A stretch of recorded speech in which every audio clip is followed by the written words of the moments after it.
Eto na ang part 3 ng kaganapan sa pagpunta namin sa resort sa Antipolo. Madaling araw nga nagising nga itong si Bunso at hindi na siya makatulog. Kaya naman lumabas na lang kaming dalawa dahil may naririnig pa kami nag-uusap-usap sa labas. At nagulat ako dahil nagiinom pa pala sila.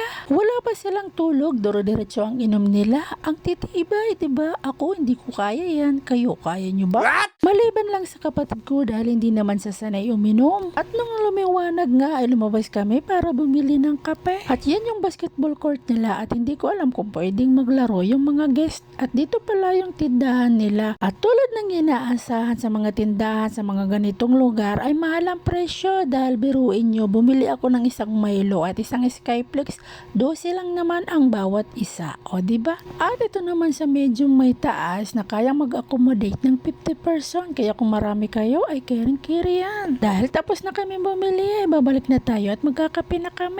Pagkatapos ko ngang magkape, naisipan kong pumunta sa may mataas para makita yung magandang view. At hindi biro yung paakyat dahil karga ko si Bunso dahil iiyak naman pag iniwan ko. At nung nasa taas na tayo, pawi naman ang pagod dahil tingnan nyo naman ang ganda ng view.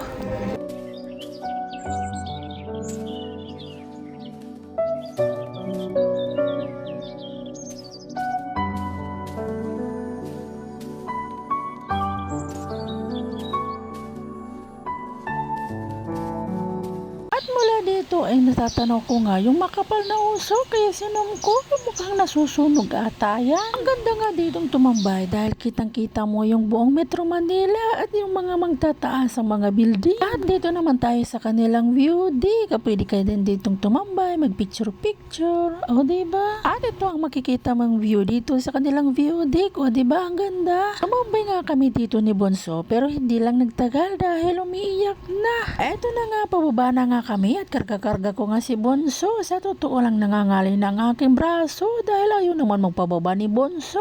At iyan pa nga ang aming bababain ni Bunso at dahan-dahan lang ako sa lakad dahil mahirap ng bilisan at baka di ko makontrol. Eto na, nagwawala na nga si Bunso dahil gustong-gusto niyang paglaruan yung chopstick. Ayaw pa naman niya ng isa, gusto niya lahatin. Ay Diyos mio! At nung binigay niya sa kanya lahat, ayan, ngiti-ngiti na ang bata. At ito na nga, naligo na kami at nagbabad na talaga kami sa tubig dahil mamayang hapon ay uuwi na kami. Ito nga sa Bunso ay nilagay ko na sa balikat ko at enjoy na enjoy naman siya habang hawak-hawak pa yung nagigisang chopstick. At yung square naman na maliit, akala namin nung una ay hot water. Nung tinanong namin yung isang staff, sabi niya hindi daw, yan daw ay bubbles. Nung narinig ko nga yung bubbles, agad pumasok sa isip ko, ano yun, may sabon? First time ko lang kasi makarinig ng bubbles sa may swimming pool. At ngayon alam ko na pag sinabing bubbles, ganyan lang. Pag kinahipunan ito na nga, ready na kami, nag-iintay na lang kami ng sasakyan ng isa pang nalang katrabaho na malapit lang dito. At nung dumating nga, ayan na, kinarga na yung mga gamit nila. At syempre, nagpaalam na rin na sila sa isa't isa dahil matagal na naman sila magkikita-kita. At ito naman yung view pagkahapon dito sa bandang taas na pinuntahan namin kanina ni Bunso. O siya, hanggang dito na lang ang susunod. Maraming salamat!